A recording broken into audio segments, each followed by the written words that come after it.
नमस्कार मित्रों, आपका स्वागत है हमारी सीरीज़ जेएफएम में, जिसका पूरा नाम है just focus and make it happen. हमने पिछले एक वीडियो में कहीं पर बात की थी कि अगर मुझे फ़ोन पे कोई ऑब्जेक्शन हैंडल करना हो तो मैं एक टेक्निक फॉलो करता हूँ जिसका नाम है फील्ड फेल फाउंड। लेकिन आप जब कस्टमर के सामने होते हैं और तब आपको कोई ऑब्जेक्शन हैंडल करना हो तो उसको हैंडल करने का जो तरीका है उसे कहा जाता है लैपेक।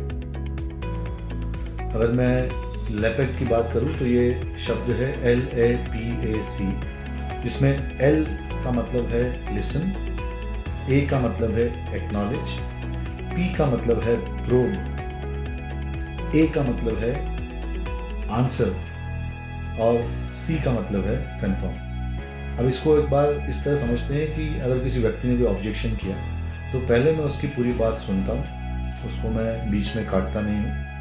उसके बाद मैं एक्नॉलेज करता हूँ कि आप जो बात कह रहे हैं उससे मैं भी समझ सकता हूँ कि आप ऐसा क्यों कह रहे हैं, और कहीं ना कहीं मैं एक्नॉलेज कर रहा हूँ उनकी बात को। और फिर मैं कहता हूँ अगला सवाल, जहाँ मैं करता हूँ प्रोब, यानी कि मैं उस क्वेश्चन में और थोड़ा घुसने की कोशिश करता हूँ और ये जानने की कोशिश करता हूँ कि मैं जो समझ रहा हूँ वही ये क्वेश्चन है या इसमें कुछ और भी इसके पीछे कोई कारण है। उसके बाद फिर मैं उस चीज़ का आंसर देता हूँ और आंसर देने के बाद मैं कंफर्म करता हूँ कि मेरी बात से व्यक्ति संतुष्ट है ताकि मैं आगे बढ़ सकूँ। तो इस लैपेक का एग्जाम्पल कुछ ले लेते हैं। तो एग्जाम्पल ये है कि मान लीजिए मैं कस्टमर के सामने बैठा हूँ और कस्टमर मुझसे कहते हैं कि मुझे प्राइवेट कंपनी पे विश्वास नहीं है। अब जैसे उन्होंने कहा कि मुझे प्राइवेट कंपनी विश्वास नहीं है तो मैं उनकी पूरी बात सुनूंगा पहले। अगर वो कुछ और भी कहना चाहते हैं आगे तो मैं पूरी बात सुनूंगा। तो मैं पहले इसको लिसन करता हूँ, पूरी बात सुनता हूँ और फिर मैं एक्नॉलेज करके कहता हूँ कि सर मैं समझ सकता हूँ कि आपका प्राइवेट कंपनी पर ट्रस्ट नहीं है। वो ट्रस्ट एक बहुत इंपॉर्टेंट फैक्टर है जो कि बहुत ज़रूरी है अगर आप किसी प्रकार का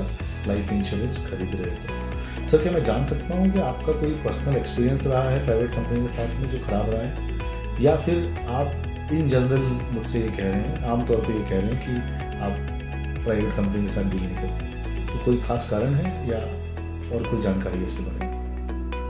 तो अब यहाँ पर आप उससे चेक कर रहे हैं कि वो ये किस कारण से कह रहा है। हो सकता है कि वो कोई आपको अपना पास्ट एक्सपीरियंस बताए या वो कहे कि मेरे एक दोस्त के साथ में ऐसा हुआ था, तो कुछ ना कुछ वो आपको जानकारी देगा। उसके बाद में आप इसको आंसर करते हैं। तो आपने उनकी बात लिसन कर ली, आपने एक्नॉलेज कर लिया, आपने प्रूव करके समझ भी लिया कि एग्जैक्टली वो ये किस कारण से कह रहे हैं। उसके बाद में आप इसको आंसर करते हैं। एग्जाम्पल के लिए अगर आप प्राइवेट कंपनी पे विश्वास नहीं करते हैं ऐसा कह रहे हैं तो मेरे जवाब में मैं IRD की बात करूंगा, मैं सॉल्वेंसी मार्जिन की बात करूंगा, मैं बहुत सारे कारण बताऊंगा कि क्यों आपको प्राइवेट कंपनी में विश्वास करना चाहिए, कैसे प्राइवेट कंपनीज के पास में भी अच्छे प्रोडक्ट्स हो सकते हैं, कैसे एक पर्टिकुलर एक्सपीरियंस के बदले में आप हमेशा के लिए किसी डील में एंटर न करें, ये शायद सही अप्रोच नहीं है। तो इस तरह की आंसर्स आप दे सकते हैं, ये सारी चीज़ें आप बोल सकते हैं, लेकिन आपको स्टेप वाइज जाना पड़ेगा।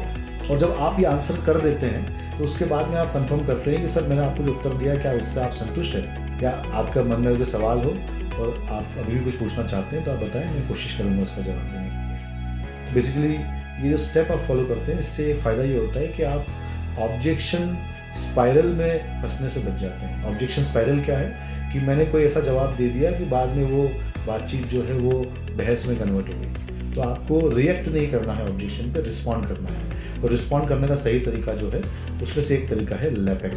तो अगली बार आप जब लोगों से कॉल पे मिले तो कोई ऑब्जेक्शन आए तो अगर कोशिश कीजिएगा लैपेक को फॉलो करने की। आप देखिएगा कि इससे आपका ऑब्जेक्शन जो है वो बेहतर तरीके से हैंडल हो जाएगा। All the best, happy learning, happy selling.